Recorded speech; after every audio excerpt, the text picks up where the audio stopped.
Jesus. Tem uma coisa na Bíblia, pastor, que me incomoda, e aí eu fui buscar alguns historiadores. Dos 12 anos aos 30, Jesus praticamente desaparece da Bíblia. Praticamente não, desaparece da Bíblia. Alguns historiadores trabalham com a hipótese dele ter se relacionado com Maria Madalena, dele ter tido uma juventude normal, enfim. O que te parece? Por que ele foi apagado? Justamente a adolescência e a maturidade, né? Até os 30 anos.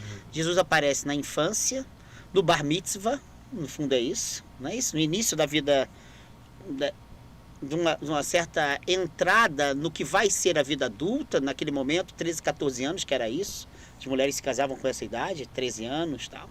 E depois ele vem a partir dos 30, que é onde a noção de senioridade faz parte da tradição judaica daquela época, o permite ter voz pública, como acontecia também com os gregos, parte da história de Roma e tal. E esse período ele não tem importância. E dá pra gente pensar muita coisa com isso. Primeiro é que os 4 evangelhos canonizados, dentre os mais de 20 evangelhos existentes, quer dizer, você tem aí uma proliferação de uma literatura que não foi incluída no cânone, por vários interesses, muitos políticos, diga-se de passagem, mas você tem uma literatura restrita que está interessada em mostrar a vida pública de Jesus e ler, a partir da vida pública, 2 momentos centrais para a tradição judaica, que era a infância e o bar mitzvah da época.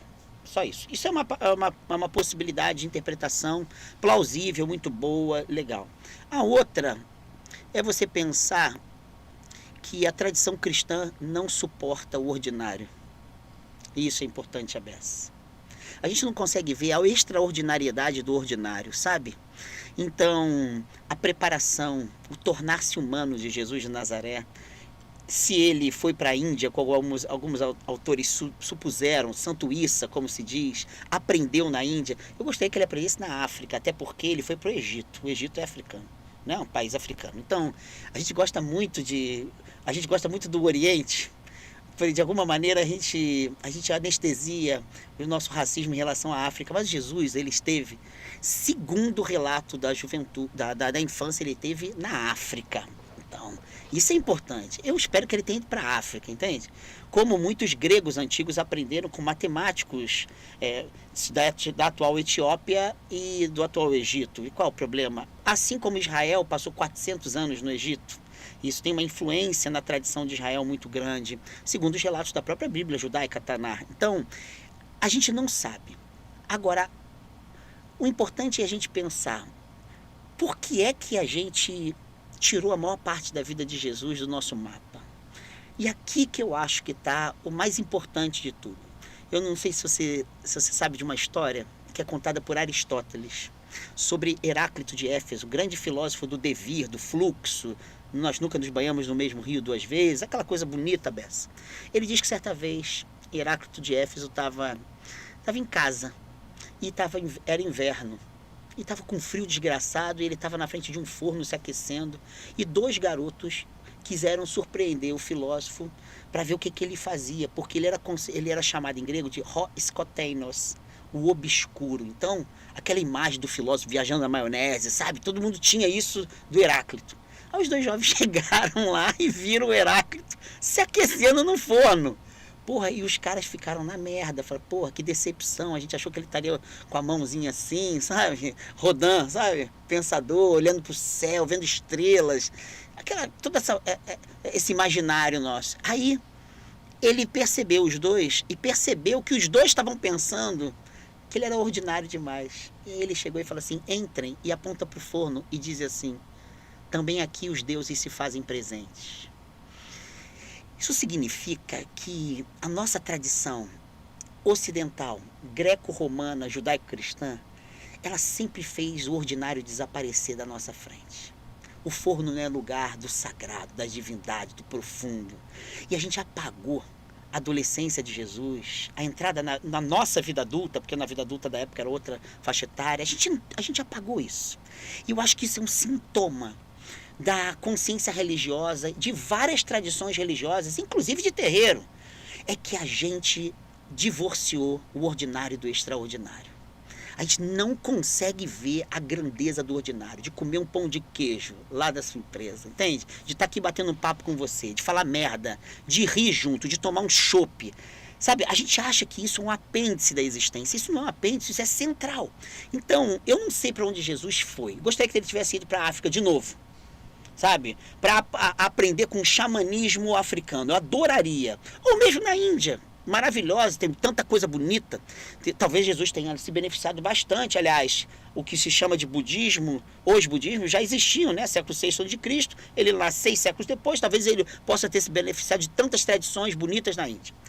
Mas eu acho que isso é um sintoma para a gente pensar. A gente apagou a ordinariedade de Jesus de Nazaré, onde ele de fato se tornou humano, onde ele aprendeu as malandragens da vida, onde ele deve ter tido tesão por várias meninas, onde ele aprendeu a se masturbar, porque a gente nunca vê Jesus tocando punheta, não é verdade? No fundo é isso, né?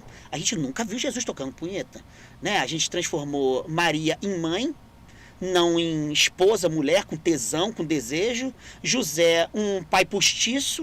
E no fundo a gente sequer pensou que Jesus é filho de uma família não monogâmica. Ele tem uma mãe e 2 pais, né? Rompendo todo esse nosso imaginário estúpido, ridículo, que ceifa uma série de intensidades corporais. E aí a gente coloca Jesus aonde? Sempre voando em cima de um monte, entende? Eu acho, então, branco de olho azul e falando inglês no cinema. Porra, é sacanagem, né? Ele não fala Yorubá, não, porque aramaico a gente não vai botar. No Mel Gibson botou lá um hebraicozinho assim, meio demodê. Mas ele poderia ter falado um Yorubazinho, falado um sânscritozinho. Não. Ele fala inglês, porra, francês no cinema antigo. Então eu acho que a gente teria que inventar esse Jesus, para terminar essa questão, né? Eu acho que está na hora da gente inventar o Jesus ordinário, o Jesus que casou o reino dos céus, como ele diz no Evangelho de Mateus, com a ordinariedade da terra. E aí é um Jesus que vai ao banheiro. Na União Soviética, teve um padre ortodoxo russo que, escondido, ele viu que a galera viajava tanto na maionese, que Jesus era... Né, Jesus não tinha uma corporeidade, né, um corpo sublime, essas babaquices que as pessoas começam a criar. Jesus não tem tesão, Jesus não tem raiva, né? Jesus quebrou os produtos dos vendilhões do templo, mas ele não tem raiva. Sabe, essa loucura que a gente criou. Aí ele escreveu um livro que ele dizia: Jesus ia ao banheiro. Desculpa o português, Jesus mijava e cagava, é isso que ele quer dizer. Porque acho que dos 12 aos 30, Jesus mijava, cagava, se masturbava, conhecia as pessoas, brincava. Jesus era aquele Jesus do Alberto Caeiro, no poema Guardador de Rebanhos, que jogava pedrinhas, sabe, na poça d'água ou na superfície da água e puxava as raparigas, sabe, assim que ele diz. Acho que era isso que ele fazia. E uma pena que a gente não tenha imaginação o suficiente para suportar a ordinariedade como lugar do extraordinário. Seguimos com a nossa série. Ninguém deve se desesperar da sua própria salvação. Vitor, eu não posso falar com ela. A história de Jorge, São Jorge, Sete Além, é uma palavra que não é mencionada diretamente na Bíblia, mas